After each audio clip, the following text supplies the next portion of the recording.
à tous, je suis ravie d'être avec vous pour ce JT du lundi 29 juin. Toutes les heures à partir de 18h, retrouvez l'essentiel de l'actualité du Grand Grenoble. Et après une longue nuit passée avec vous ce dimanche pour les élections municipales, nous revoilà pour un journal un peu spécial. Je suis en plateau avec le rédacteur en chef de Télé Grenoble. Bonjour Thibault Leduc. Bonjour Lina.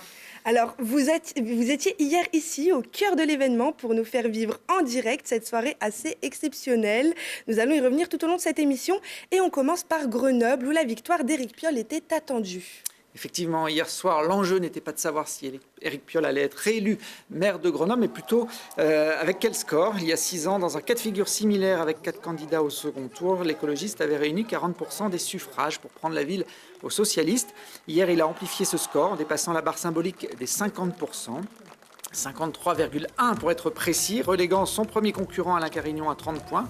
Mais au-delà de sa victoire personnelle, ce qui réjouissait encore plus Éric Piolle hier soir sur notre plateau, c'est la vague verte qui a déferlé sur les grandes villes françaises. L'émotion qui m'a étreint ce soir très fortement, c'est l'émotion de voir tous les copains gagner partout. Voilà, on est tous très proches. J'ai été les voir, j'étais à Marseille, j'étais à Strasbourg, j'étais à Tours, j'ai fait des meetings à Besançon, j'étais à Lyon, j'étais soutenir aussi la candidature à Oulin pour soutenir la métropole de Lyon. Je suis très très proche de Pierre Urmic à Bordeaux, d'Antoine Maurice, bon, qui perd à quelques points malheureusement à Toulouse. Et c'est cette émotion-là qui m'a étreint ce soir, parce que ça veut dire que cet élan, le sous-titre de mon livre à l'automne, c'était les villes réveillent l'espoir. 6 mois plus tard, qu'est-ce qu'on peut dire de mieux? Les villes, effectivement, réveillent l'espoir. Ce qu'on a montré, c'est que oui, il y a un élan, oui, beaucoup de gens de tous les milieux, de tous les âges aussi. C'est ça qui m'a frappé dans cette campagne, nous soutiennent aujourd'hui. Et donc, ça veut dire qu'ils y trouvent de la place, ils y trouvent leur compte pour aujourd'hui, pour demain. Ils sentent qu'ils font partie de cette histoire-là. Et ça donne de l'énergie. Et puis, c'est génial. On va lancer un réseau de villes avec Anne Hidalgo. On en parlait il y a une dizaine de jours ensemble pour travailler tous ensemble. Et on va pouvoir s'inspirer d'eux aussi, parce qu'ils vont faire des choses différentes de nous. Il y en a certaines villes, pour avoir bien travaillé avec eux depuis 9 mois, 10 mois. Je sais qu'en plus, c'est des villes qui ont des moyens financiers, ce qui n'était pas notre cas et ce qui n'est toujours pas notre cas. Donc, voir aussi arriver à la tête de villes qui ont des moyens financiers, on dit que peut-être qu'ils vont pouvoir aller plus vite. C'est chouette, quoi. Réaction recueillie hier soir lors de notre soirée en direct avec les dessins de Clé de 12 pour illustrer tout ça. Éric Piolle a donc perdu son statut de seul maire écologiste d'une grande ville française. Et oui, le cercle, il l'a dit, s'est considérablement agrandi depuis hier soir. Mais si le maire de Grenoble a perdu sa singularité, il a gagné un réseau d'élus proches de lui. Il l'a dit sur le plateau, il est d'ailleurs allé les soutenir pour la plupart pendant la campagne des municipales. Ce réseau pourrait lui servir dans quelques temps dans l'hypothèse d'une future candidature au présidentiel 2022 évoquée par quelques médias depuis plusieurs semaines. Je faisais partie de ceux qui ont travaillé à ce rassemblement de cet arc humaniste en 2017. J'ai échoué. Nous avons collectivement échoué. On a aussi, en 2019, malgré le bon score des écologistes, on s'est éparpillé. Donc on est resté à 10 points derrière le duel Macron-Le Pen. Espérons que cette fois-ci, cette capacité à gagner ensemble, ça nous donne l'envie de gagner ensemble aussi pour la France. Voilà, Éric Piolle n'en dit pas plus pour l'instant. On a bien essayé de le relancer, mais bon, il reste assez évasif. Mais on peut imaginer qu'une association entre Éric Piolle et Anne Hidalgo pour 2022 tienne la route. Pour revenir, en tout cas, au municipal de Grenoble, c'est ce qui nous intéresse ce soir. La liste arrivée en deuxième position est celle d'Alain Carignon. Il a fait 23,4% des voix. Le candidat républicain réalise à peu près le même score que son collègue de droite en 2014, Mathieu Chamussy. Si celui qui a dirigé la ville de 83 à 95 avant d'être condamné pour corruption et abus de biens sociaux a raté son retour, il veut se positionner néanmoins comme le principal opposant d'Éric Piolle.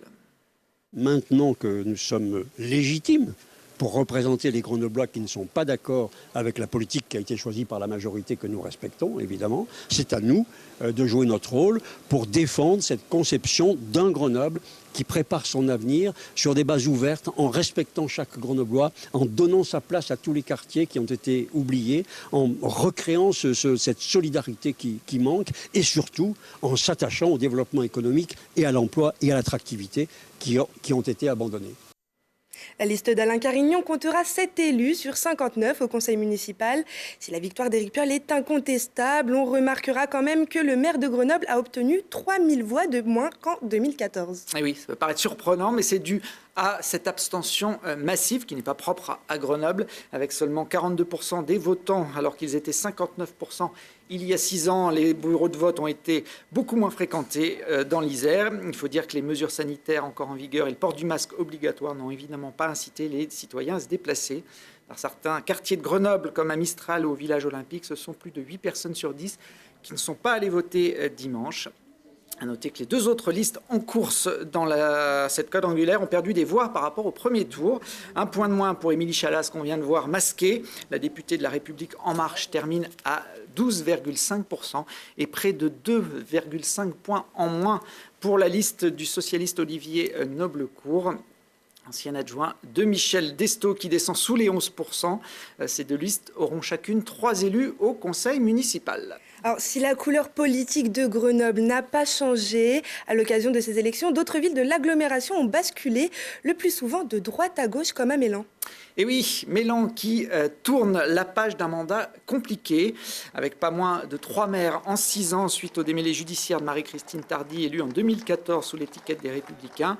La ville devrait donc retrouver un peu de stabilité avec Philippe Cardin, ce directeur de recherche en géophysique, père de 6 enfants, avait fait l'union de la gauche et des écologistes dès le premier tour. Crédité de 49% des voix le 15 mars, il a confirmé hier soir avec près de 54% des suffrages, devançant Joëlle Ours, candidate issue de la majorité Tardy et soutenue par La République En Marche. On a beaucoup de travail à Mélan. Voilà, effectivement, comme vous l'avez dit, notre majorité est plurielle. Mais ce qui nous a unis et ce qui est important pour nous, c'est de réussir la transition écologique sur notre ville. Donc reconstruire des bâtiments éco-responsables. Nous avons beaucoup de projets, une équipe très motivée. Et puis aussi retravailler avec la métro, construire des partenariats forts avec la métro. Parce que pendant 20 ans, la métropole, la ville de Mélan a tourné le dos ou pratiqué le siège vide à la métropole. Nous allons construire des partenariats pour développer notre ville, pour bénéficier des bienfaits de la métropole. Philippe Cardin qui souhaite aussi étudier avec la métropole la faisabilité d'une ligne de tram jusqu'à Mélan. Autre ville qui a basculé de droite à gauche, c'est Cessinay. Avec l'élection du socialiste Guillaume Lissy, qui lui a fait l'union avec la liste écologiste entre les 2 tours. Il était déjà en tête au soir du premier tour. Il a conforté son avance en s'imposant avec 57% des voix face à 2 candidats proches de Marcel Réplin, le maire d'Hiver Droite, qui ne se représentait pas après 25 ans à la tête de la commune. On écoute Guillaume Lissy sur notre plateau. L'équipe en face de la nôtre avait décidé de se diviser, il y a beaucoup de tensions. Bon, voilà, c'est leur responsabilité. Moi, j'ai fait le choix de l'union et avec Alice Molon et toute mon équipe, quand on dit qu'on ne peut pas se toucher la main, on se serre les coudes, c'est ce qu'on a fait. Le point noir de cette journée, c'est l'abstention très forte, qui n'est pas propre à Cessinay-Parisais, mais qui concerne l'ensemble du pays. J'ai été assez étonné parce que je pensais que les conditions de sécurité étaient remplies et puis que chacun pouvait se sentir rassuré. Ça n'a pas été le cas, puis c'était une belle journée. Je pense qu'après le confinement, ça a été aussi l'occasion pour beaucoup de prendre quelques jours ou simplement un dimanche. Bon voilà, c'est dommage pour la démocratie, mais bon là le résultat est le même pour tous, donc il est légitime et maintenant il faut en tenir compte et avancer. Mais c'est vrai que dans nos manières de gouverner nos communes, il faudra qu'on tienne absolument compte de cette absence de participation parce qu'il va falloir s'ouvrir davantage, écouter encore plus, y compris ceux qui ne sont pas venus voter. Et après Mélan et Cessinay, la gauche écologiste s'empare également de Saint-Égrève, Thibault. Et oui, face à 2 adjoints de la majorité sortante qui se disputaient l'héritage de Catherine Kamowski, parti siéger en cours de mandat à l'Assemblée nationale avec La République En Marche, l'écologiste Laurent Amadieu avait frôlé l'élection au premier tour. Il lui manquait 33 voix. Hier, il s'est imposé avec plus de 800 voix d'avance face à Benjamin Coiffard. Alors dans les villes de l'agglomération qui basculent, on peut noter également la victoire de Catherine Trotton à Visil, à la tête d'une liste soutenue par le PS et Europe Écologie Les Verts. Elle bat le maire sortant d'Hiver Droite, Jean-Claude Bizek. Ce sera l'une des 4 maires de l'agglomération sur 49 communes. Ça fait pas beaucoup, hein, moins de 10%, alors qu'il y a une parité en trompe-l'œil dans la distribution des conseillers municipaux. Et à l'issue de cette élection, on peut donc dire que l'agglomération grenobloise est encore plus à gauche qu'avant. Et oui, même s'il y a eu une perte symbolique hier soir à Fontaine, une ville dirigée par les communistes depuis 1945. Jean-Paul Trovero, le maire sortant, s'était sorti de justesse d'une quadrangulaire en 2014. En duel cette fois face au MoDem Franck Longo. Il n'y a pas eu de match puisque cet ancien militant des Républicains âgé de 32 ans s'est largement imposé avec plus de 61% des voix. Il avait conclu entre les deux tours une alliance droite-gauche avec le socialiste Laurent Tovist, arrivé en 3e position. C'est d'ailleurs en duo que les deux hommes envisagent de diriger la ville. On a vraiment 2 équipes qui se sont mixées. Ça a marché pendant la campagne. Je ne vois pas pourquoi ça ne marcherait pas pendant le mandat. Alors, on aura certes des différences, mais comme même au sein d'une même équipe et d'un même parti, des fois, vous avez des différences. Donc, ce n'est pas un problème. Le problème, c'est de travailler. Est-ce qu'on travaille en confiance ? Si on travaille en confiance, on doit pouvoir débattre de ces différences et puis arriver à les surmonter.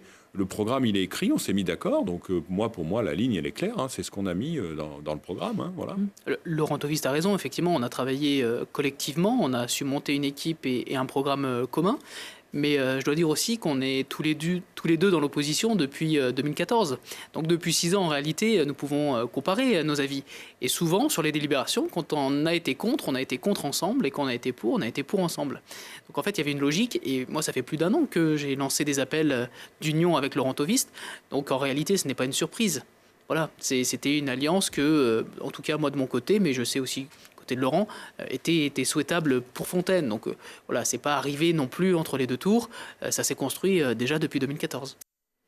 On verra à l'usage si cette alliance fonctionne. En tout cas, si Fontaine est tombée, Échirolles, elle reste aux mains des communistes. Et oui, les 2 autres bastions communistes du département sont toujours en place. À Saint-Martin-d'Hères, 2e ville en termes d'habitants, David Queiroz avait été réélu dès le premier tour. Et hier, à Échirolles, Renzo Sully a conservé son siège avec près de 37% des voix à l'issue d'une quadrangulaire qui a vu le candidat du Rassemblement national, Alexis Joly, qui s'affichait comme le principal concurrent, perdre une place par rapport à son score du premier tour. C'est le 4e mandat de Renzo Sully, en place depuis 1999 et qui aura 71 ans cet été. À noter qu'Échirolles n'a connu que 3 maires différents au cours des 75 dernières années. Donc quand on est élu à l'Échirolles, on s'engage pour un long bail. Et puis Échirolles a également enregistré le record d'abstention de ce 2e tour dans l'agglomération avec près de 69% des voix. Plus de 2 Échirollois sur 3 ne se sont pas déplacés. Si on prend une petite calculette, ça fait seulement 11% de la population qui a mis un bulletin Renzo Sully dans l'urne ce dimanche. Pour finir, Linas, tour d'horizon, on peut signaler la réélection de Christian Coignet pour un 4e mandat à la mairie de Sassenage, malgré un ballottage défavorable face à une liste d'union de la gauche. La réélection également de Nicolas Richard pour un 2e mandat à la tête de la commune d'Ebens. Et puis la réélection du maire de Vif, Guy Genet, pourtant devancé de plus de 300 voix au premier tour. Il l'emporte finalement avec 3 voix d'écart, comme quoi le destin d'une commune se joue parfois à pas grand-chose. Et la prochaine étape après ces municipales, Thibaut, c'est la métropole. Et oui, ça va être ce qu'on peut appeler un 3e tour, l'élection du président de la métropole. Ça aura lieu le 17 juillet. Les 119 conseillers communautaires issus des 49 communes de l'agglomération vont choisir celui qui présidera les destinées de l'agglomération. Un poste important, Christophe Ferrari, le maire du Pont-de-Clé, nous a confirmé hier sur notre plateau qu'il serait candidat à sa succession, soutenu par les écologistes grenoblois lors de son précédent mandat. Ces derniers ont décidé cette fois de présenter leur propre candidat en la personne de Yann Mongaburu, colistier d'Éric Piolle. Ce sera un duel intéressant à suivre et qui sera arbitré notamment par les maires des petites communes élus hier. Alors en tout cas, c'était une soirée d'élection municipale riche en émotions, en rebondissements et en surprises. Merci beaucoup Thibaut d'avoir été avec nous. Écoute, je vais pouvoir enfin aller me coucher. Enfin, après plus de 4 heures de direct hier soir.